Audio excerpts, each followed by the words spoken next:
Bon Geyser, binibinyagan kita Bon Geyser, sa ngalan ng Ama, ng Anak, at ng Espiritu Santo. Amen.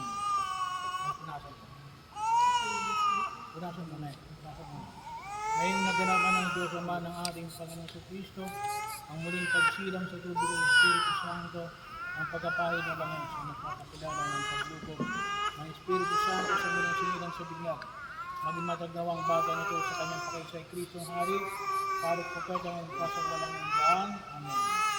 Ang damit pambinyag, sombrerong puti, o puting panyaw. Ang damit pambinyag ay tanda ng muling pagsilang kay Kristo, ang dakilang karangan ng mga anak ng Diyos. Naway manatiling wagas at ulang bahay, dumis ang kanyang karangalan, hanggang matanmo niya ang buhay na walang hanggan. Amen. Lagyan ng bandila. Ayun. Hindi sa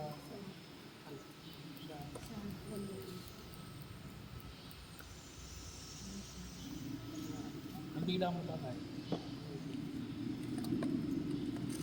Ang ilaw na ito, magsindi ka doon ng kandila. Ang ilaw na ito ay tanda ng liwanag ni Kristo, ang tinanggap ng bagong binyag. Sa tulong ng mga magulang, ninong at ninang na may mag-alam sa kanyang puso diwa, hanggang sa pagbabalik ng Kristo ang ating Panginoon. Amen. Ito yung liwanag ng Kristo. Ating angkat. Kandila. Bon Geyser. At tinanggap natin bilang mga binyagan. May patuloy na mag-alam yan. At lumalaki kay Bon Geyser ay ituro ang mga itinuro na Jesus. Sa buhay ang buhay na Jesus. Turo ang magdasal, turo ang gumalang. Turo ang dapat niyang malaman bilang isang mabuting Kristiyano. Turo saan ngayon? Alam. Sulib. Sulib. Kung magsisimba pagkaroon ng linggo, ha? So, bahagi yun, no? Minsan tayo rin sa paglinggo, 6:30 ng umaga, 8:30 ng umaga, at 5 o'clock ng hapon. Sa Sulib, may anticipated mass, sa chapel ng Sulib. Yung misa doon ay misa ng araw ng Sabado, pero yung ay misa ng para sa araw ng Linggo. Tuwing alas 6 ng gabi. Yun ay pang Sunday Mass. Tawagin natin yung anticipated mass. Magsimba kayo paglinggo, no? Kaya talagang regular na misa na, ang regular na binyag natin ay paglinggo. Pag nilalagay ko pati kung maaari ay sa loob ng misa, kasi marami sa atin ang pinyagan, ay hindi natin naintindihan ang ating pananampalataya. Sayang, no?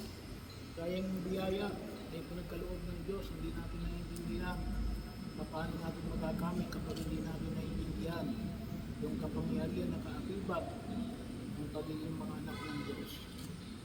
So, isa sa patuloy natin i-maintain, kasi hindi naman pwedeng gawa lamang ng isang seminar, hindi kagad natin maintindihan yan. Basic lang yung binibigay sa seminar. No? Swerte pa ninyo kung kayo nakikinig. No? So, pero every Sunday, makakadagdag yun sa ating kaalaman at sa pagpapalalim ng ating pananampalataya. So, lalong-lalo na sa pamamagitan ng pagtanggap ng kagawa ng Diyos na sa Kristo. Naging anak tayo ng kaliwanagan kay Kristo, dumulog tayo ngayon sa ating naman ng kaliwanagan at buhay sa panalangin tinuro sa atin ng ating Panginoong Yesu Kristo. Dasalin natin ang Ama namin. Ama namin, sumasalangit ka, sambahin ang ngalan mo.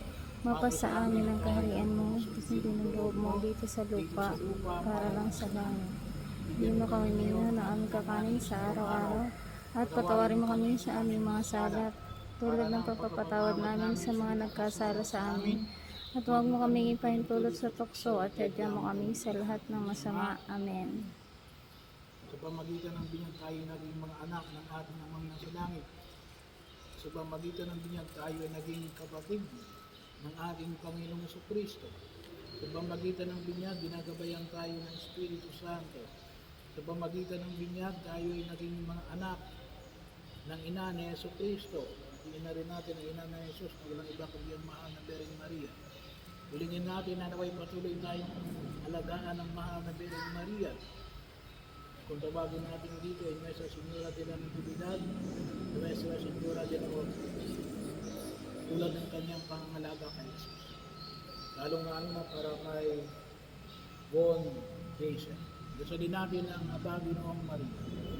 Baginoong Maria, napupuno ka ng grasya, ang Panginoon ay sa iyo.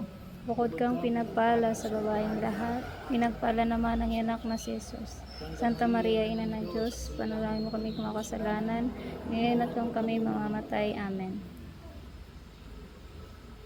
Ilang buwan na yan? Lima. Natutulog kang bayan ng bakuna. Pagkatapos ng wanyo, tutulog kang bayan. Tutulog ka ng bakuna. Yan dali ng batang yan sa pagtanggap ng unang komunyon at sa sakramento ng kumpil. Sa pamagitan pa ng ilang mga sakramento na pinalaga sa atin. Pero bahagi ho na patuloy na ating gabayan bilang sa mabuting Kristiyano.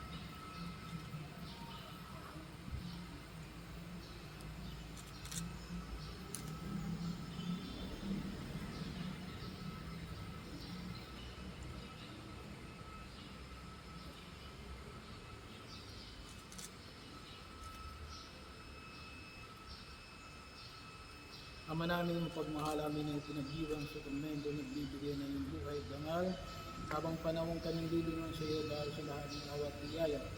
Panginapatin mo kami bilang mga magulang ninong at ninang, ay manatiling makapal sa iyong mga pinangako sa binyag. Inilulog namin ito sa pamagitan ng Yesu Cristo kasama ng Espiritu Santo, magpasawalang hanggan. Amen. Magdasal na pa natin ang Panginoong Maria. Yes.